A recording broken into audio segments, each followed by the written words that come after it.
Ayong balita sa inyo na baton, maayo ang pagbatas ninyo sini. Lord, Diyos na makapangyarihan, Ikaw si Elohim, ang nag-aisahan ng Diyos. Amen. Kag wala na iba. Ang bugtong na Diyos. Ikaw ang Amay, Ikaw ang Anak, Ikaw ang Espiritu Santo. Ikaw ang tanan, tagang tanan. Amen. Kasi mo nagapuyo ang kabugusan tanan sa pagka-Diyos. Amen. Narayaw ng Diyos. Sa kabila ng mga pagsubok at mga kabigatan, mga trials, sa buhay ng bawat isa, andito sila para magapagsamba sa iyo. At sila ay mapasama sa paglilingkod sa tunay na paglilingkod. At ang mga tunay pagsambay na sa iyong dugo. At sa iyong dugo may buhay. At ang iyong salita ay buhay. Pagpalain mo kami lahat at ang wala dito na nawa magpakatapat at maging masigasig at bumalik loob sa inyo, pati ang mga mahal sa buhay. Purihin ng Panginoon. Salamat. Sa pangalan ni Lord Jesus, dalangin namin. Amen. Magkapungko. Amen. Ang bagong tipan ng kasulatan ay naging tipo sa lumang tipan. Para bang baril na may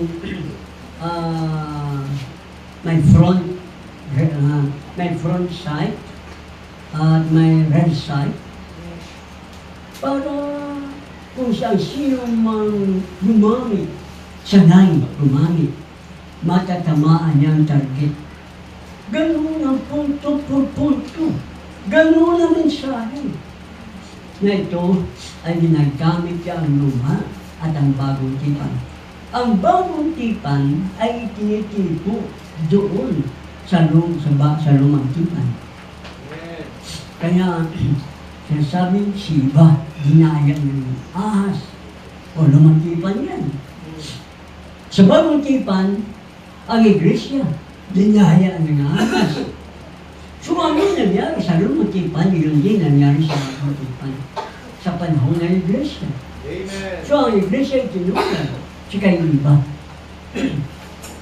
Kung paano sa panahon ni iba may mga mali-mali na mga interpretation, mga aral, ganun din sa panahon ng iglesia. Tulad niyan, sinabi ng kasulatan, sinabi ni Apostol Pedro, si Pedro pa naman may banal na espiritu. Pinatnubayan siya, tinuruan siya nang ipangangari tungkol sa bautismo sa pangalan ng Panginoong Hesus. Amen. So ang bautismo totoo sa pangalan ng Panginoong Hesus. Yes. Pag iba na diyan, mali na aral na yan. Ibang aral na yan. Kaya mabuti pa yun, pero pag minali ang interpretasyon at pagkahulugan, mali na yun. Sa demonyo na yun. Na siyang ang dumaya kay iba sa paraiso na serpente, siya rin ang dumaya sa bagong tipan sa iglesia. Yes. Nangaral ng ibang Isus. Ang mga ministro, nangaral ng ibang Isus. Ang Isus na pinangaral ni Pablo, ni Pedro ng mga apostol, ay ang Isus na tinuro nila ay Diyos. Amen. Sa ibang aral, na mga reliyon na dinaya ng serpente, sinabi pa naman ni Pablo, serpente na dumaya kay Eva, siya rin ang nagdaya sa iglesia. Kaya ang iglesia ang dinaya, nagtuturo na si Jesus daw ay kalawang persona ng Diyos. Serpente nagturo niyan. Espiritu ng Antikristo nagturo niyan. Sapagkat ang itinuro ng mga apostol na may banal na espiritu Si Kristo ay ang nag-iisang Diyos. Amen. Siya ang Diyos sa luma, siya ang Diyos sa bago, kaso lamang nahayag lang siya sa laman. Ang ministry ng Ama, iba sa ministry ng Anak. May ibang gawain ng Anak, may ibang gawain ang Ama. Kaya hindi sila pwedeng isa. Ang gawain na hindi pwedeng isa, yung magkaibang gawain ng Ama. Yung magkaibang gawain ng Anak sa Ama. Ngunit ang pag-usapan, persona ng Ama at ng Anak, si Jesus. Isa lang yun. Ano sinabi ni Apostol Pablo sa mga nangangaral ng mali? Halimbawa tulad niyan, ang bautismo gagawin sa pangalan ni Jesus. Ang mga reliyon na dinaya ang serpente kagaya ni Eva, ang bautismo nila ay sa titulo, Ama, Anak, Espiritu. Sa bautismo na Ama, Anak, Espiritu Santo, walang kapatawaran ng kasalanan. Pero sa bautismo sa pangalan ni Jesus, may kapatawaran ng kasalanan. Kaya marami ang mga iglesia, manampalataya, Kristiyano, mababait, masigasig, walang bisyo, mamamatay siya, mapunta sa impyerno. Bakit? Namatay siya ng kasalanan. Namatay siya ng kasalanan, di napatawad. Hallelujah. Dahil ang sinabi ng kasulatan, magpabautismo sa pangalan ng Panginoon Jesus para sa kapatawaran ng kasalanan. Hindi na ginawa eh. Ibang ginawa nila. Kaya tuloy, namatay sila, mapunta sa impyerno dahil hindi napatawad ng kasalanan. At sa pamamagitan ng bautismo sa pangalan ng Panginoon Jesus, tatanggapin nila ang pangako. Ano yun? Banal na Espiritu. Sa mga tuwid, gaano man kabanal ng mga tao, gaano man katuwid ng mga nasarili, gaano ko tapat, palasimba, walang bisyo, ay hindi na tinanggap ang banal na Espiritu. Ano tinanggap nila? Ibang Espiritu. Na sinabi ni Apostol Pablo, ibang Isus, ibang Espiritu tinanggap nila. So, wala silang langis. Ang Espiritu Santo ay tinulad sa langis. At ang wala langis, hindi marapture. Kaya naakala nila, hinihintay nila ang rapture, pero hindi sila mararapture. Bakit? Wala langis. Ang langis ay Espiritu Santo. Ang Espiritu Santo ay mapupunta lamang sa isang tao kapag siya ay may pure na salita ng Diyos. Anong sinabi ni Apostol Pablo sa Galatia 1? Versikulo 6, sige 8. Sige.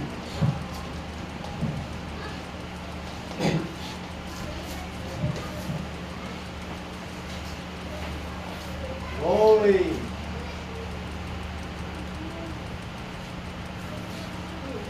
Saan? Galatia 1:6. Asa 8. Natingala kung nagahalin kamo sing tama kadaligi kan sa iya nga nagtawag sa inyo sa bugay ni Kristo kag nagaliso sa tuway nga maayong balita. City. Hindi nga may iban nga maayong balita kundi may pila nga nagagamo sa inyo kag buot magpatiko sa maayong balita ni Kristo. So, apang bisan kami ukon ang magtunda gikan sa langit magwali sa inyo sing maayong balita nga tuway sa amon ginwali sa inyo magmangin pinakamalawot siya. Okay, ano sinabi ni Pablo? Yes, glory. May nagtawag sa atin. Ang iglesia ay tinawag. Ano ang ginamit ng Diyos? Kanyang salita. Amen. Ang mabuting balita ni Kristo ay ang nagtawag sa mga Kristiyano. Ngunit kapag ang mabuting balita ay binaluktot, yun ang tinutukoy, ibang mabuting balita yan. Correct. Kaya gamit ang kahit ang hilpa mula sa lahat ng bumaba, magari ng ganoon binaluktot na salita. Correct. Hindi yung na salita, hindi tuwid na salita. Ang angel na yun ay pagkasumpain, Yes. paparusahan sa impyerno. So marami mga ministro, kagaya ng serpente, mababait sila. Mga banal, mga matuwid. May mga hiyas, may mga kaloob ng Espiritu Santo. Ngunit, ibang aral nila. Binarukot nila ang aral ni Apostol Pablo. Si Pablo ay tumanggap ng revelation mula sa Diyos. Kung ano ang mabuting balita. Sabi ni Pablo kahit na kami, kahit siya, hindi niya pwede baguhin ang unang revelation ng kanyang tinanggap. Ngunit, ang mga ministro ngayon, mga pastor ngayon, binago nila ang unang revelation na itinuro ni Apostol Pablo. Kaya nga, ang bautismo sa pangalan ng Jesus, kapatawaran ng kasalanan, ay ang unang revelation, binago nila. Nagbautismo sila sa pangalan ng Ama, Anak, Espiritu Santo, na hindi nila naunawaan ang utos na yan. Ang sinabi ng Apostol, sinabi ng Panginoon Jesus, magbautisman sila sa pangalan ng Ama. So, ang Ama may pangalan. Yun ay bautismo. Ang yun ang turo ng Panginoon Jesus. Ang Anak may pangalan. Yun ay bautismo. Ang Espiritu Santo may pangalan. Yun din ay bautismo. Kaya sabi ni Pablo, sabi ni Pedro, siya magpabautismo kayo sa pangalan ng Panginoon Jesus. Bakit? Yan ang pangalan ng Ama. Yun din ang pangalan ng Anak. Yun din ang pangalan ng Espiritu Santo. Amen. Ngayon, sabi ko may babaguhan pa yun, ibaroktot pa yun. Sinasabi nga nila. Ang ibig sabihin, hindi sumunod ang mga apostol. Sumuway sila sa utos ng Panginoon. Ang tanong na yan, kuwan lang yung hinahanap. Gusto lang marinig ang iyong question. Bawal yun eh. Kailan ko ano naka-record, doon ang basihan. Kaya hindi naka-record sa Biblia ng mga apostol ng bautismo ng Father sa Nulbus, kundi pangalan ng Panginoon Jesus. Maraming mamamatay sa kanila na mamamatay sila ng makasalanan, na mababait makasalanan dahil hindi sila pinatawad ng kasalanan nila. Wala silang Holy Ghost, kaya hindi sila pwedeng marapture. Mayroon na akong ipabasa. Number 1, ano ito? Glory. Number 9, Brad. It's okay. 2. Number 2? Oh, no, that's ako.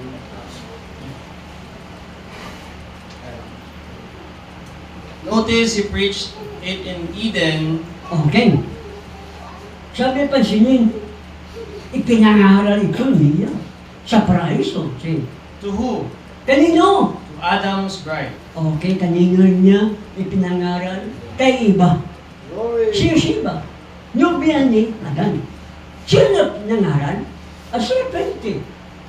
Ayon dyan, ang serpente na dumaya kay iba, yun din na ang serpente na dadaya sa iglesia. So, ang serpente na nangaral sa paraiso, nangaral sa kay iba, na siyang nobya ni Adan. And she fell for it. At, nahulog. Nahulog si iba. He deceived. Nahulog si iba dahil sa mali na interpretasyon ng serpente kay iba. Nadaya siya. Amen.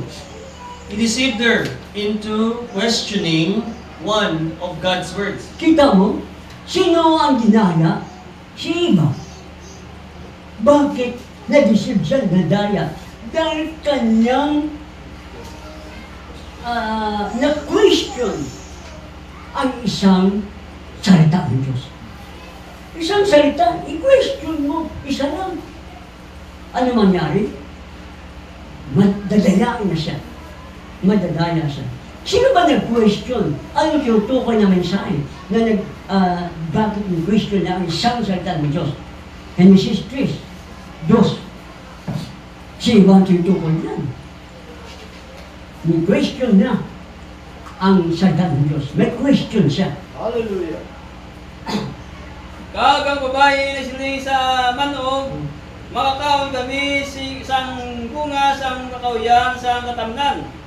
Apang ang Diyos na siling, nanungod sa bunga sang kahoy, ngayara sa tunga sa katamnan, dili kamo magkaon sa iya, o kung magtandog sa iya, basi nga mapatay kamo. Basi. So, yun ang salita ng Diyos na kanyang na-question.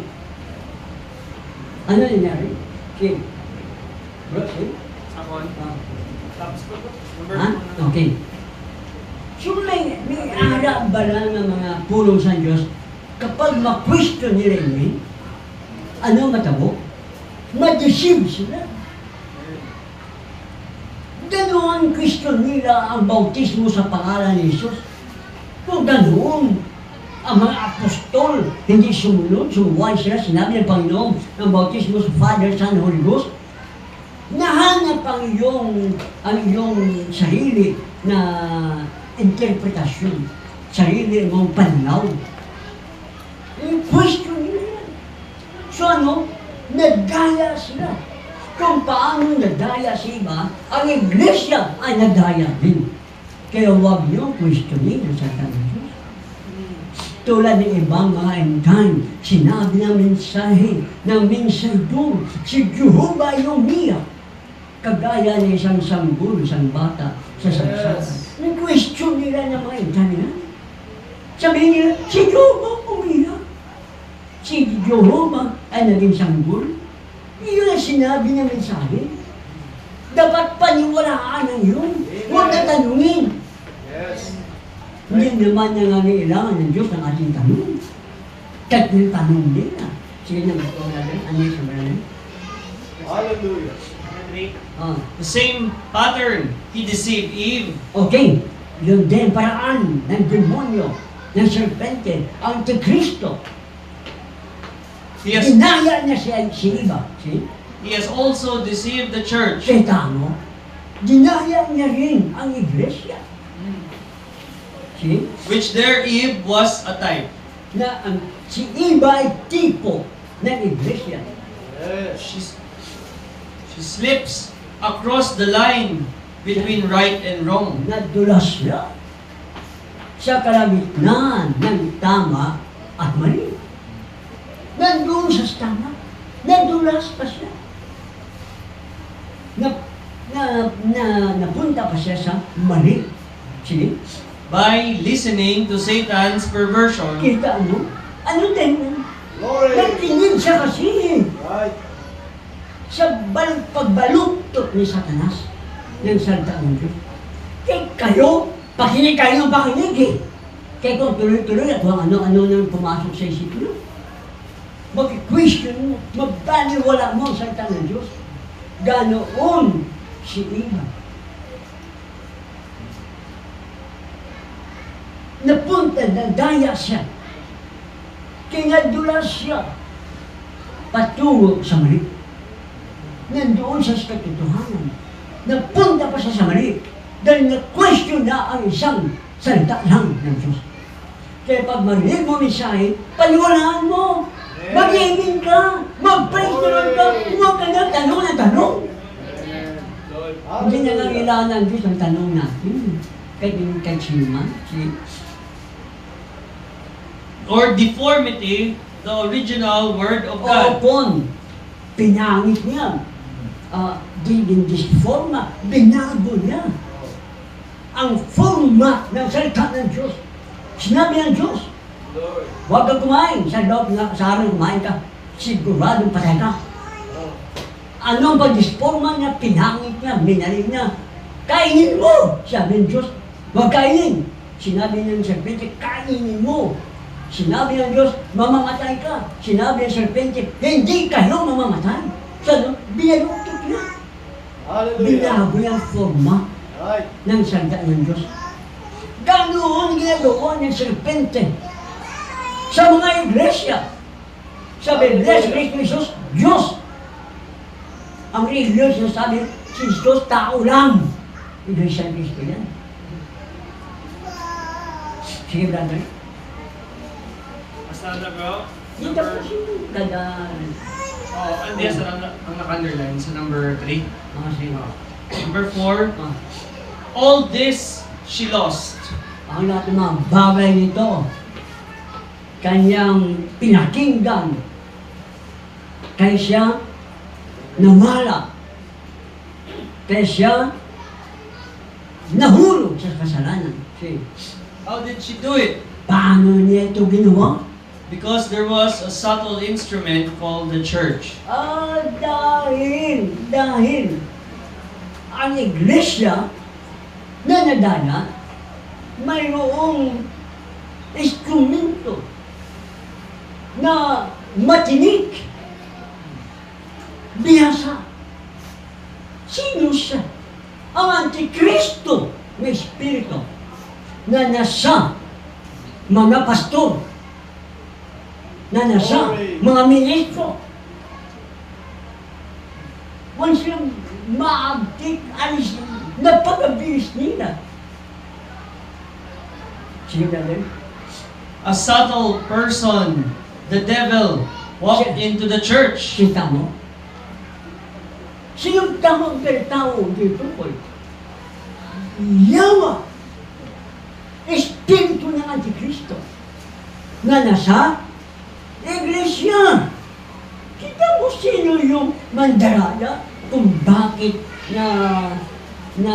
bakit natison ang iglesia, kung paano si iba nadaya, ang iglesia nadaya din. Oh. Amen. Dahil mayroong espiritu ng Antikristo, ginamit niya na instrumento ang mga pastor. Kaya pag sabi mo, nanangarang pastor, maganda. Sabi mo, itong mga ministro, nangarang maganda. Maganda paano kung hindi mo ibase sa mensahe, lahat maganda. Kaya tuloy, dumami ang yun. And just like he did in the Garden of Eden, Kagaya sa ginawa niya sa paraiso, kay iba, ginawa ng And- demonyo. deceive her into it. At ginaya si Iba sa She is- pamamagitan ng pagbaluktot niya ng salita. Amen. She is deceived. Siya ginaya. The woman thinks she don't mean to be wrong. Iniisip ng babae na hindi siya gumawa ng mali. See? Eve didn't mean to do wrong. Hindi rin sinadya ni Iba na siya gagawa ng mali. Anong ginawa ng mali ni Iba? Nagpagalaw siya sa serpente. Tinanggap niya ang aral ng serpente. Hindi sinadya ng Iba. Hindi siya talagang sinadya niya, ito ang gusto ko. Hindi ganoon. Hindi niya sinadya, pero gumawa siya ng mali dahil nadaya siya. See? Wasn't willfully. Hindi yun hindi yun sadya na kasalanan ginawa ng iba. Bible said in 2 Timothy, 1 Timothy, Ayon sa unang Timothy Kapitulo 2, she was deceived. siya ay nadaya. And deceive is not when you willfully do it. Ang nadaya hindi yung talagang gusto mo na gagawin mo ang mali na yan. It's when you are deceived into doing it. Kundi, dinaya ka para gawin ito. Sige. Okay naman. Glory. Yes. Next. Number 5. You do those things Ginawa mo mga bagay na yun, because you do not believe. dahil hindi ka naniniwala. Amen. Ginawa mo ang mali na aral dahil hindi ka naniniwala sa tamang aral. Marami yan. That's exactly the reason you refuse to walk in the light Kita mo of the yung Word. dahilan kung bakit tinanggihan ng tao na lumakad sa liwanag. Anong liwanag? Salita ng Diyos. Anong salita? Ang salita na hayag sa ating panahon. Ang salita ipinangako sa ating panahon. Dito tayo lalakad. Yes. Huwag tayo lumakad sa aming sign ni Luther, ni Wesley ng Pentecostal. Yun ay panahon pa ng Reformation. Yes. Amen. At ang sino magtumanggi na lumakad sa aral sa panahon ito, sa mensahe sa panahon ito, sila ay nadaya. Correct. Correct. See? Amen. Is because you disbelieve the Word. Dahil hindi ka naniniwala sa salita ng Diyos. That makes you an unbeliever. Kita mo, yun ang gumawa sa isang tao upang maging hindi manampalataya. Unbeliever siya. Pag unbeliever siya, masahol pa siya kay iba. Pag unbeliever, ang hindi sampalataya, ano mangyari sa kanya? Marcos 16. kundi sa sumampalataya sa Mesaya. Si verse 26.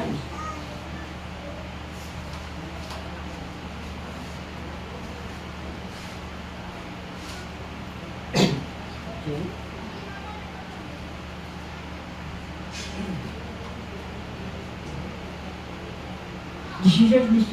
Ang nagatuo kag nabautisuhan magawas, apang ang wala nagatuo nagpulian. Kita mo? Ang hindi sa sampalataya ay paparusahan. Bakit? Dahil hindi sa sumampalataya ang tawag unbeliever siya. Hindi sa tunay na manampalataya. Glory. Katulad sa 1 Timoteo Kapitulo 2, versikulo 11. Ano siya sabi sa 1 Timoteo Kapitulo 2, versikulo 11? Ano sinabi ni Apostol Pablo? Siya pa naman ay may Holy Ghost. Kasi mo, Ang babae magtuon sing hipos sa bukos nga pagpasakop. okay? So, babae mag-aral na tumahimik sa iglesia. Bugos, magpasakop siya ng lubos. Hindi siya pinapayagan, ha? Dito. Wala ako nagatugot sa babae nga magpanudlo upon magahom sa lalaki. Kita mo hindi mo pinapahintulutan ng babae na magturo. Amen. May magkaroon ng pamumuno sa lalaki. Kaya maraming babae ngayon sa mga iglesia, pastora. Sinabi hindi ko gusto magkaroon ng pamumuno ng babae sa iglesia. Mas gusto nila. Paano na-deserve sila? Nadaya sila. Gusto nila ang tama, mali nila. Binaluktot kasi ng tinang pastor kapag turo ang salita ng Diyos. Sabi, ang Diyos wala pinilian. Gusto! Ang Diyos wala, hindi siya pumapili ng kung ano. Kung ang pag-uusapan, pagkaanak ng Diyos. Kung pag-uusapan, kaligtasan, hindi siya pumapili. Ito babae, ito lalaki. Lagi babae. Hindi siya nagpipili, nagtatangi kung ito'y lalaki o babae. Ngunit sa gawain, ibang usapan. Amen. Sa ministry, ibang usapan. Yes. Hindi na pinapahintulutan, babae magturo, pero mga babae, talaga matigas ang ulo. Tulad sa iba. Nagdaya siya. Amen. Sabi sa akin ng isang pastor, na babae, nagtuturo, hindi siya pwede magturo, hindi siya nag-aaral Bible school. Ito mo, binaluktot ang salita ng Diyos. Questionin pa ang salita ng Diyos, kaya ang taong matang iyon ay mahuhulog sa kaparusahan. Sige? Oh. Sige. Adam had his choice, Siya dahil mayroon siyang kalayaan, the word and live, o kaya sa salita at mabuhay sa Diyos sa salita. or disbelieve one word and die. Ha? Disbelieve one word and die. Kita mo? O kaya, isang salita lang na hindi niya paniwalaan. At siya'y mamangatay. Kapag tinanggap mo ang word of God, buhay ka. Pag tinanggihan mo ang isang salita, patay ka. Ganun marami ang mga pastor at mga iglesia na mga membro puro patay. Pati nagtuturo, patay. Bakit? Disbelieving one word. Amen. Simple lang eh. Hindi pinapahintulutan babae magturo, pinapahintulutan. Matigas ang ulo ng babae. Hindi ang gusto ng Diyos, ayaw niya ng babae magkaroon ng pamumuno sa mga lalaki, mga matigas ang puso at utak nila. Ang mapuputi nila matigas. Dahil may demonyo na umudyok sa kanila, huwag mong paniwalaan yan. Ang demonyo ang umudyok o pag sila'y mamamatay, espiritual, paparusahan sila sa araw ng pagbubuhay. Pero sabi niya si Adan, may kalayaan. Tanggihan mo ang salita o tanggapin mo ang salita. Pag tinanggap mo, buhay. Pag tinanggihan mo, patay ka! Kaya marami ang mga matatapak, masigasig, mababait, mga banal na mga membro ng bawat simbahan na patay. Tinanggihan ang one word. Sa bautismo lang, tinanggihan nila. Sa pangalan ni Jesus dapat sa kanila titulo.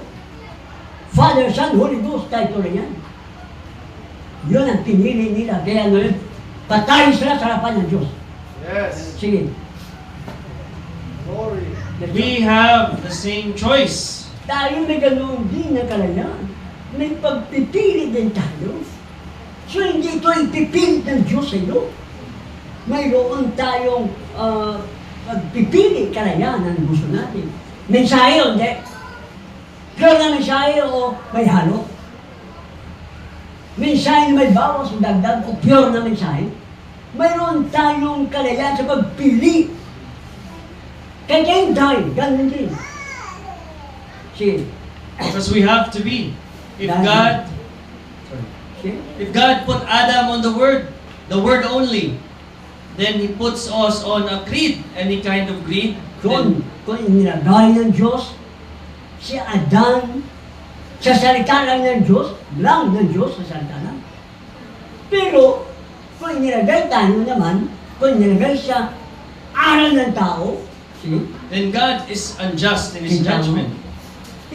ang Diyos, kapag ganoon, ang Diyos hindi matuwid sa kanyang paghukom, nilalagay ka niya sa mali. Si Adan nilalagay sa tama, tapos ikaw ilalagay sa mali. Hindi matuwid ang Diyos sa kanyang paghukom. Kung ganyan ang ginawa niya. Pwede! Lahat inilagay sa tama. Ang tao lang ang gusto sa mali. Glory. Tama na nandiyan siya. Lilipat pa sa mali. Mali ba ng Diyos? Mali ng tao. Dahil mas gusto niya ang kaparusahan. Gusto niya ang baluktot kaysa tuwid na aral. See, It isn't becoming to His holiness nor His sovereignty, but it is becoming to His sovereignty that to see He puts every man on the same base. kita mo, ilalagay niya ang tao sa isang paraan lamang, siyang basyan. Buhay na walang hanggan. Ilalagay ang tao sa tama, sa mensahe, sa salita ng Diyos. Kasi lamang dumating ang espiritu ng demonyo at ngayon, ibigay sa kanyang pagalingangan, sa kanyang kaisipan, sa kanyang puso, na itong gawin mo, ito ang paniwalaan mo, kahit baluktot. At marami ang naniniwala sa demonyo. Kagaya kay iba. He is God, He changes not. What God does first, He forever does the same thing. Kita mo ang Diyos, hindi nagbabago kung anong ginawa niya sa una hanggang sa dulo, ganun din. Hindi siya nagbabago sa iyo parang. Kapag inalagay niya si Adan sa tama, ilalagay niya rin tayo sa tama! Amen. Kaso lamang huwag kayo makinig sa demonyo. Sa kanyang paliwanag na tinatama. Kaya, base mo sa mensahe, mali ito, mali! Sipin mo, ang Biblia nagsasabi, si Jesus ay Diyos. Sabihin naman, pastor, si Jesus ay tao. Hindi na tama, doon ka pas mali. Oh, glory. Siya sabi na ang ating kaluluha ay nilinis ng Diyos ng dugo. Sasabihin nila, hindi nilinis. Tinanggal at itinapon sa dagat at pinalitan ng bago. Sa demonyo yan na. Marami na daya, kaya marami ang naniwala. Ano nangyari? Patay spiritual. Ano gusto nyo patay? Oh, hallelujah. Glory. Si brother. He never changes His program. Hindi nagbabago ang Diyos, hindi nagbabago yan programa. Amen. Only thing, He magnifies it, but He never Kaya changes. dapat iba yun. Si, Same thing continues on. tuloy-tuloy ito, nagawa niya. Si, Okay na bro. nice. Number 9 na lang. Ah. last. God of this evil age. Oh. Now watch is that both engaged brides believe Satan's knowledge Dahil against yan, God's word. may dalawang klase ng bride. Itong bride ni Adan, isingkil to kay sa iba. Naniwala siya kasi. Ano daw, brother? Nagdaya si iba. Kasi, Against God's word. laban sa salita ng Diyos. The bride of Adam believes Satan's knowledge Ang against God's word. nobya ni Adan, naniwala sa kaalaman ni Satanas. Amen. Pag baluktot, kay Satanas kaalaman yun. Pag hindi sinabi ng minsay doon, kay Satanas kaalaman yun. Maraming naniwala sa kaalaman ni Satanas. Sipin mo,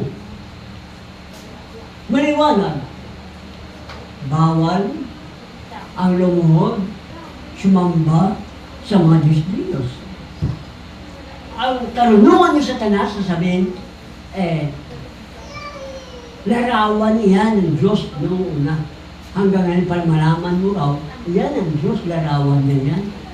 Maraming naniwala. Sabi pa, huwag kang gumawa. Ano man yung basta huwag kang gumawa? Huwag kang lumuhod. Maraming nagdaya. Kaya, ano nangyari? Kahit sino gumawa? Si Satanas yun. O banda na yung tao pa impyerno. Kaya kayo, huwag kayong gumawa ng revolto. Huwag kayong lumuhod, sumamba sa mga revolto. Huwag kayong maglingkod. Alam po, nakasan niyo pa yan, lalagyan pa yung kandila. Huwag niyo gawin yun. Sa demonyo yun. See. And the bride of Christ has believed Satan's knowledge. Ito pati ang nobyanis ni Kristo. Naniwala sa kaalaman ng demonyo. Sino ang tinutukoy ng kaalaman? Ng Diyos daw tatlo ang persona. Mali yun kay Satanas, kaalaman yun.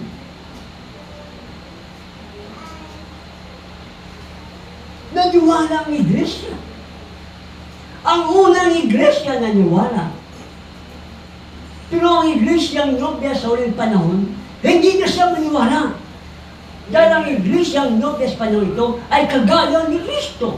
Yes. See, In this intellectual evil age against God's word. sa panahon, ano itong intellectual eating. Ang iglesia ay itinulad sa paraiso. Ngunit ang pumasok sa iglesia ay kaalaman ni Satanas. Pero ang manatili sa salita ng Diyos, yun ang salita ng Diyos, ay kagaya siya ng tunay na iglesia. Manatili kayo sa tunay na iglesia. Tunay na aral. Amen. Kahit sabi mo, parang tama, kung di diferensya. Kahit kunti na yun, pag hindi ayon sa mensahe, huwag kang maniwala. Yes. Amen. Mamamatay ka. See, And notice Eve, in the natural that believe it, plunged the whole human race to death. kita mo, nalubog sa kamatayan. Ang lahat naman nilalang dahil naniwala si iba sa mali na mga aral. Ganon din ang iglesia. Glory. Lord. Mamamatay sila. Espiritual na patay. Right.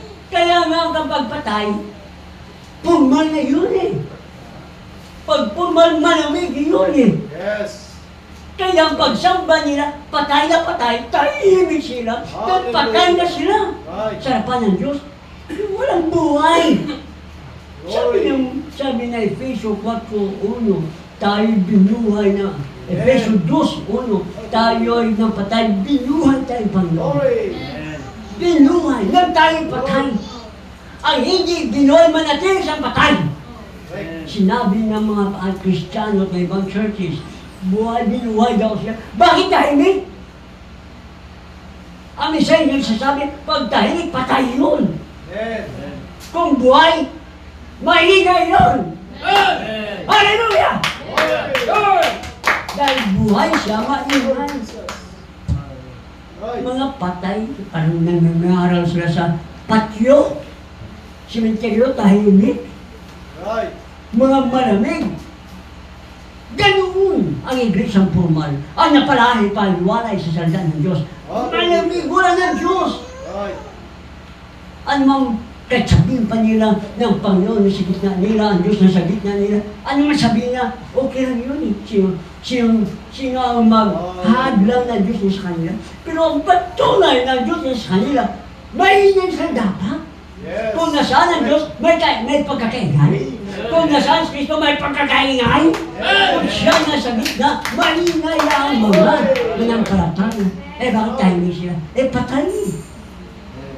Hallelujah. Doon ka sasamba sa mga patay. Doon ka halubilo sa mga patay. Sabi pa, lumabas ka sa nila. Efesyo kaya, 5:14. Thank you, Lord.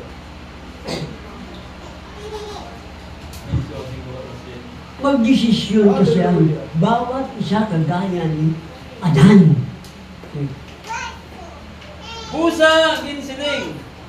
Pag mata, ikaw nga nagkakatulog. Pag matang, ikaw nagkakatulog siya. Kag bangon gikan sa mga patay. Ikaw mo, bunubuhay ka na eh. Ang kasama mo, doon ka nakahiga sa mga patay. Lumabas ka. Bangon ka Amen. sa pagkakatulog. Bumangon ka mula sa gitna ng mga patay. Buhay ka na sa gitna ng mga patay. Lumabas ka, mga patay yan eh. Si, Kag si Kristo magasilak sa imo. okay, pag bumangon siya, pag ayaw sa bumangon, ayaw sa humiwalay sa mga patay, paano pa magasilak ang Diyos sa iyo? Manatili silang nasa kadiliman. Si brother? Adam, the natural man of the earth, before he got to her to be wife, plunged the whole human race to death. Kita mo, si Adan, bana ni Eva, pero natanggal niya na nadapa siya, nakapasok siya, napunta siya sa kamalian. At naging dahilan upang ang lahat ng mga tao ay nangamatay sa harapan ng Diyos. See? Whether it is scientific or not, we die just the same because God said we would. Kita mo, kahit nga siya, pang-science mo yun, kahit edukasyon na yun, tayo mamamatay. Amen. Walang hindi mamamatay. Pero, ang maganda, mamamatay man tayo, kailangan nasa salita tayo ng Diyos. Amen. Right. Hindi natin alam eh. Pero dapat na panindigan ang mensahe. Dapat na sa mensahe ka. Sapagkat nakadagdag daw mamamatay. Pero may paghuhukom. Amen. Ayaw ng Diyos na mapunta tayo sa paghuhukom. Yes. Right. Kasi Whether you're in Holy Eden, Holy Church, or Holy kahit Denomination, na sa banal ka na iglesia, kahit sa banal ka na denominasyon, whatever it might be, o kahit saan ka pa, you will die the day you disbelieve one word of God. mamamatay ka sa araw ng mag-disbelieve. Hindi mo paniwalaan ang isang salita lang ng Diyos. Hallelujah. Mamamatay ka. Kahit banal pang iglesia, banal pang denominasyon, wala silang mga bisyo. Pero sa araw na tinanggihan ang isang salita lang, sila ay mamamatay. O, paano yan? Sa araw, kailan sila tumanggap ng mali? Kailan sila tinanggihan nila ang tama? Sa araw na yun, patay sila sa harapan ng Diyos. Glory. Kaya anong mangyari? Tahimik sila. Formal sila. Hallelujah. Malamig sila. Dahil tinanggihan nila ang tama. Tinanggihan nila ang salita ng Diyos. Yes. Ano yan? Yung mga movie, mga mamis, buhay na patay. Sila ganoon. Buhay, pero patay. Patay, pero buhay. Hindi yan. Siya, ikalima na kapanahon ng Iglesia. Siya ganoon. That's the day, sorry. when it's vindicated and proved to you, that's the day you separate yourself from God. Kita mo? Ito'y pinatulayan ng Diyos ang kanyang salita. Ipinahayag dito sa tapitong mensahero. Sa araw na yun, ano mangyari ba namin? Not just the whole sentence, one word. Ano yung balik mo? Sorry. Vindicated. Vindicated and proved to you, that's the day you separate yourself from Kita mo God. sa araw na yun, mapahiwalay ka sa Diyos. Ano yun? Eternal separation. Hindi ka na mapapatawad. See? Not just the whole sentence, one word. Hindi kailangan ng buong sentence, buong pangungusap. One word lang. Kapag hindi ating pinapaniwalaan, patay tayo. Glory. See? Whosoever shall add one word or take one away, that's the day you die. Kita mo? O sige. Okay. Siya na lang. May isa ba? O, tuloy. Number 9. 15 tayo. 15.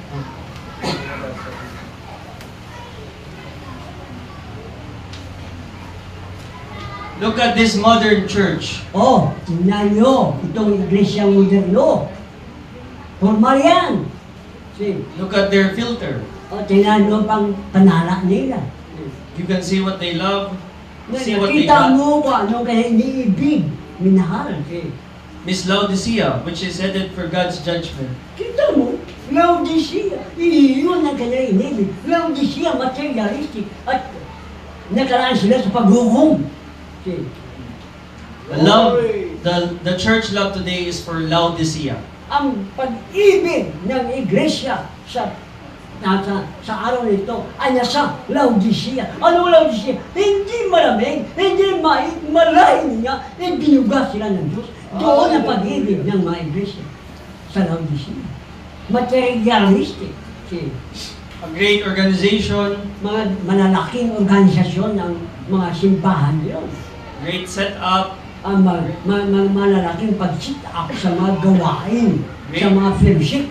popular thing. Dali lang, mga bantog ng mga bagay. Okay. Fine dressed people. Magagandang damit ng mga tao. Ganyan lang siya. Mga tao sa iglesia, magagandang pananamit. See? Highly cultured, full of wisdom. Talagang kinultsud sila. Magagandang ang kanilang karunungan. See? Full of the devil.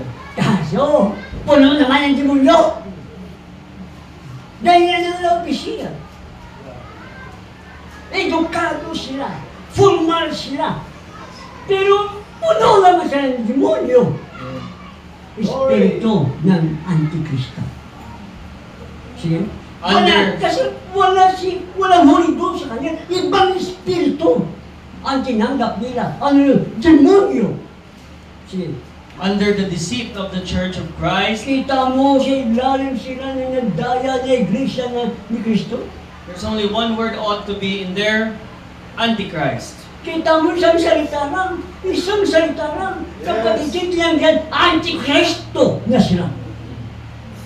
Kita mo isang di lang. 2, 3, 4, 5. Konting bagay lang. Iba-ibahan. Isa lang na Antikristo na. For everything. Kaya ang nagbabautismo sa Father, Son, Holy Ghost, Antikristo. Kalaban nila ang salita ng Diyos. Ang babae hindi pwede na magturo ni magpastora. Kinalaban nila, Antikristo na sila. See? For everything that Christ taught, they're against practically everything. Ang lahat ng bagay tinuro ni Kristo kapag sila laban doon, ang tawag sila Antikristo. Sige. Just enough so they can call themselves that. Tawagin na sila Antikristo. Hallelujah. Ang bride ay kasama ni Kristo. Ang bride ay salita ng Diyos. Yes. Ang salita ng Diyos at ang Diyos magkasama. Yes. Ang bride ay salita ng Diyos. Kaya si Kristo at ang bride magkasama. Nandito siya sa ating kalagitnaan. Ayos siya din. Hallelujah. Glory. Siyang pulong sa Diyos. Yes. Siyang mensahe. Amen. Kung nasaan si Kristo, Maingay! Kaya maingay pagsamba natin. Maingay tayo. Hindi tayo patay, hindi tayo formal. Glory. Pag kini-question ito ng mga tao, unbeliever sila. Sa salita ng Diyos, dinaya sila. Tumayo ang baptism. Hallelujah. Malapit na si Lord babalik. Amen. Kailangan paglilingkod natin Yes. ay may kabuluhan, may lalabuton. Hindi ka may siban, wala yung paglaom. Pero kita may paglaom, kita may lalabuton. Bangod, may sarang sa atin. Magpabiling ka sa puno sa Diyos. Magpabiling ka sa kada puno sa Diyos. Kaya hindi sa lintik ko na may ito. Ama nyo ang wala na tapusan. Hallelujah. Ngayon patawad mo kami. Ang iyong dugo nagtindog sa amon kalamang. Glory. Ang iyong Espiritu Santo ang nagsunog sa amon daan na kinaugali. Dalayang kamay. Thank you, Lord. Hintuloan mo kami. Minahal mo kami. Ang pag-ibig namin ay wala sa Laodicea. Hindi namin iniwanan ang unang pag-ibig. Sa iyo pa rin santa. Yes. Sa iyo pa rin. Hallelujah. Glory. Hindi yan pinalitan ang aming panampalataya sa salita ng tao. Hallelujah. Salamat God pag pinatubayan mo sila, pinatubayan mo kami. Yes. Malapit ikaw ba kami? Yes. Hallelujah. Glory. At ang mga material namin ay ibibigay mo sa amin. Hallelujah. Basta unahin ka lang namin. Amen. Sabihin, unahin ka namin. Yes. Oh God, materialistic, biktima ng materialistic ang mga tao. Hallelujah. Pero kami, Panginoon, hindi kami pwedeng dayain sapagkat kami pinili, itinilaga sa salita at nakita na unawa namin ang mensahe. At Yes. para kami dito. Salamat, alalahanin sila, alalahanin mo kami sa pangalan ng Jesus, the God Father. Amen. Amen.